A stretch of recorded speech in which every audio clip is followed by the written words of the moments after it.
Welcome in, everybody. Welcome in. Good morning. Good morning. Good morning. Or should I say, good afternoon?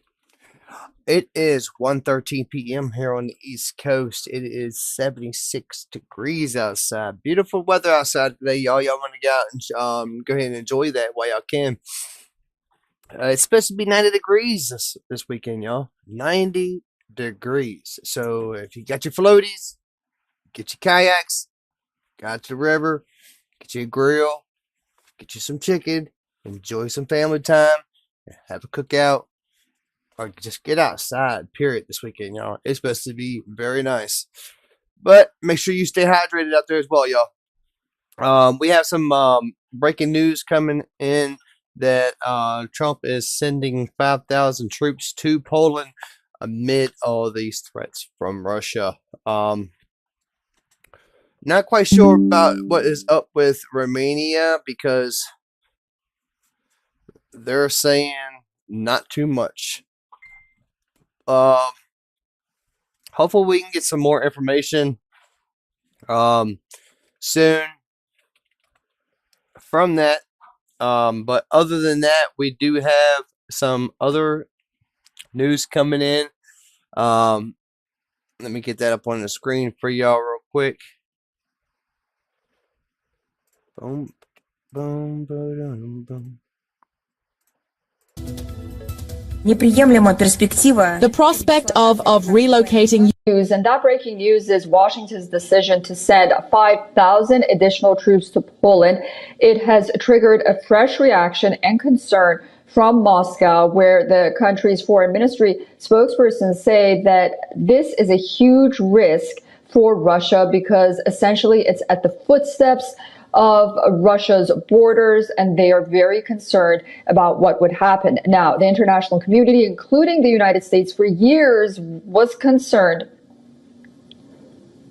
Washington's decision to send 5,000 additional troops to Poland is triggering fresh alarm in Moscow, with Russia warning that Europe may be edging towards a dangerous new phase of confrontation. Russian Foreign Ministry spokeswoman Maria Zakharova says the deployment risks a qualitative escalation in tensions between Russia and the West. She warns Moscow will be forced to respond with retaliatory measures if NATO's military footprint continues to expand closer to Russian borders. This would not only inevitably necessitate the forced adoption of military technical measures necessary to ensure the security of the Russian Federation, but would also result in a significant escalation of tensions throughout Europe, especially given the increasingly provocative stance of the United States European satellites toward the Russian Federation. The announcement comes directly from United States President Donald Trump, who says his close ties with Poland's newly elected conservative nationalist president, Karol Nawrocki, influenced the move. Posting on Truth Social, Trump presents the deployment as a sign of Washington's commitment to Poland's security at a time of rising uncertainty across Europe. The decision surprises many observers because the White House has spent months reviewing America's troop presence in Europe, with expectations growing that Washington could reduce its military role and pressure NATO allies to shoulder more of the continent's defense burden. EU Foreign Policy Chief Kaja Kallas has warned member states against falling into a Russian trap in future negotiations on Ukraine as the bloc's foreign ministers meet in Cyprus. One thing is very clear. Europe will never be a neutral mediator between Russia and Ukraine because we are on Ukraine's side and we are defending our own core security interests. Reacting to this, Russia's presidential envoy on foreign investment and economic cooperation, Kirill Dmitriev, has slammed the EU top diplomat, calling her a low-IQ, irresponsible warmonger. He stated that the EU top diplomat is nudging the world towards World War III. On the other hand, Germany and the Netherlands will set up a joint tactical headquarters in the Baltics this year to command forces on NATO's eastern flank and help deter Russia. German Defense Ministry says the joint German-Dutch command center known as IG or 1GNC will assume command role on NATO's eastern flank, specifically in Estonia and Latvia. 1 GNC is a command center that can control up to 50,000 troops if needed. Earlier, U.S. Vice President J.D. Vance said that the troop deployment to Poland has been delayed, fueling speculation over divisions inside the administration about America's future military commitments overseas. Now, with thousands of additional U.S. troops heading eastwards, fears of a deeper standoff between NATO and Russia are intensifying once again. For Poland, the move is seen as a critical security guarantee. For Moscow, it is another sign that the West is tightening military pressure on Russia's doorstep, a development the Kremlin insists it cannot ignore.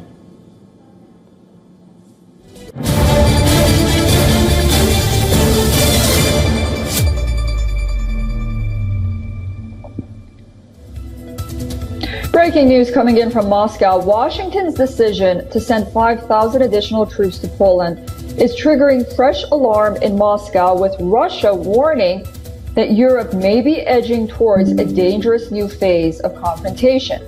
Russian Foreign Ministry spokesperson Maria Zakharova said the deployment risks a qualitative escalation in tensions between Russia and the West. She warns Moscow will be forced to respond with retaliatory measures if NATO's military footprint continues to expand closer to Russia's borders.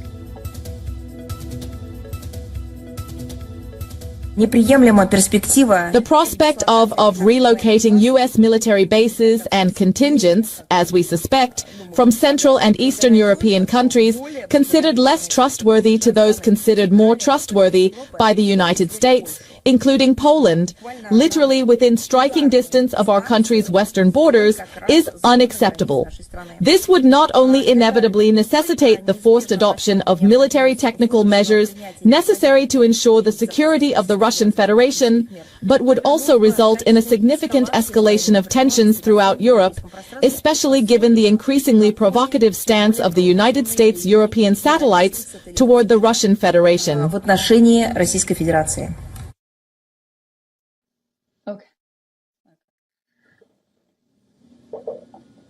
The announcement comes directly from U.S. President Donald Trump, who says that his close ties with Poland's new elected conservative nationalist president influenced the move. Posting on Truth Social, Trump presents the deployment as a sign of Washington's commitment to Poland's security at a time of rising uncertainty across Europe. The decision surprised many observers because the White House has spent months reviewing America's troop presence in Europe, with expectations growing that Washington could reduce its military role and pressure NATO allies to shoulder more of the continent's defense burden. Earlier, U.S. Vice President J.D. Vance said that the troop deployment to Poland has been delayed, fueling speculation over decisions inside the administration about America's future military commitments overseas. Now, with thousands of additional U.S. troops heading eastward, fears of a deeper standoff between NATO and Russia are intensifying once again. For Poland, the move is seen as a critical security guarantee. For Moscow, it's another sign that the West is tightening military pressure on Russia's doorstep, a development the Kremlin insists that it cannot ignore. So if you're just joining us right now, we're giving you breaking news, and that breaking news is Washington's decision to send 5,000 additional troops to Poland. It has triggered a fresh reaction and concern from Moscow, where the country's foreign ministry spokespersons say that this is a huge risk for Russia because essentially it's at the footsteps of Russia's borders, and they are very concerned about what would happen. Now, the international community, including the United States, for years was concerned. Washington's decision to send 5,000 additional troops to Poland is triggering fresh alarm in Moscow, with Russia warning that Europe may be edging towards a dangerous new phase of conflict. Now, you see where they are basing 5,000 more troops in Poland. Now, we all know why that is happening. I mean, of course. I mean, it's obvious. I mean, NATO's getting threatened by Russia constantly. Drones, Navy, the whole 9 yards. But for them to try to say that they're not, and they even came out yesterday and try to lie and say that the drone that was actually landed in Romania was not even theirs, that it was a made Russian version of from Ukraine, trying to act like it was Russians, which was a total lie. But I mean, it is what it is. It's getting kind of crazy with all the news.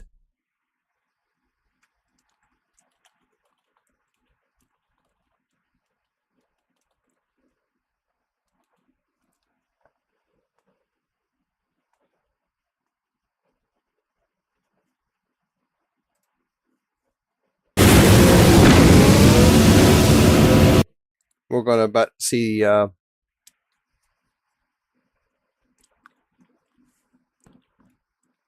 about Trump said about Romania. Coming in from mental institutions. They were coming in as drug dealers. We had 11,888 murderers. Half of them committed more than one murder. We're getting them all out. We're getting them out. He doesn't have that problem, but Europe does have that problem. Other parts of Europe have that problem. So, I tell them all the time, I stick up for Viktor Orban. Not a lot of people do because in many cases they're jealous. They wish they did what he did. They would have no problems if they did what he did. And I have a bigger heart than anybody, but, they've destroyed some of those countries. Some of those countries had no crime 10 years ago, and now they have quite a bit of crime. And I would say that I don't know anything about your crime levels, but I would imagine they're very low. Down. Huh? Not too high, right? No, it's very down. One of the best in Europe. I had a feeling.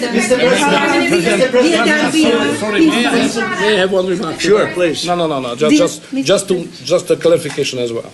I'm not here to ask help President Trump to manage my conflicts or our conflicts with the European Union. This is our matter, so we will do it.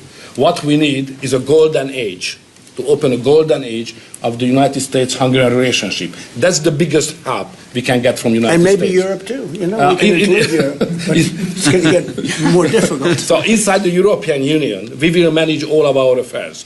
To be the most possible humble guy, yeah? But I'm the longest-serving Prime Minister of Europe. I survived all the Prime Ministers who attacked us. And I'm sure we will survive next years as well. So we will manage our conflicts successfully. Mr. President, one question for you, Mr. President, one question for the Prime Minister. Speaking of Europe, last month you said that you would not withdraw U.S. troops from Europe, yet 2 weeks later the Pentagon decided to withdraw significant number of troops from Romania. So have you changed your mind, or the Pentagon ignored your assurance? No, they don't ignore anything that I say. What they do is we make changes. We move. It's the same number, total number, but we move people around. I happen to like the Romanian people. I think they're great people. And Pete, you may want to suggest something right there, please. Absolutely. No, nothing was uncoordinated with the White House. It's all part of the view that we have of Europe, and there will remain troops in Romania, but there's some change in how we rotate and how many we rotate. And the relationship with Romania is very good, right? It's very good, and we've coordinated all this with Secretary General Rutte, throughout EUCOM, throughout our allies. Everyone was notified in advance. The relationship with Romania is very good. The relationship with Europe is very good. I disagree with what Europe is doing having to do with immigration, but I agree with them on many other subjects. We just signed the biggest trade deal ever made with Europe, $950 billion. We were able to do it because of tariffs. It was a deal that was good, very good, but we had a very unfair deal. We were treated very badly before I came into office, but we just signed. It's the single biggest trade deal ever signed. So we have a very good relationship with Europe. Yeah. Now you see where he said that we have a good relationship with Europe.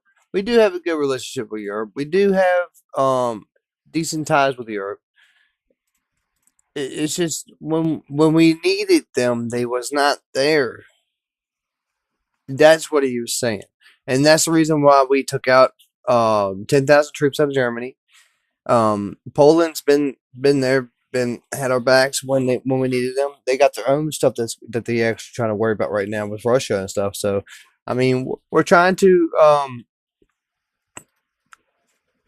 we're trying to get our allies together and our enemies further apart, if that makes sense. And I'm not saying Europe is our enemy. I'm just saying with Russia and everything else. I'm just saying in general that we need to make sure that we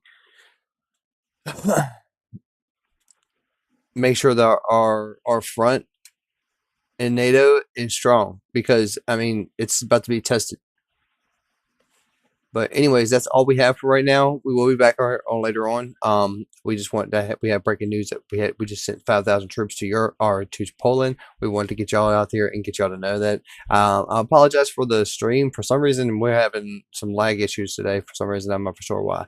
But other than that, make sure y'all drop a like, follow, and subscribe. It helps get us out, and share some of our videos so we can actually get more people in here and actually a bigger crowd.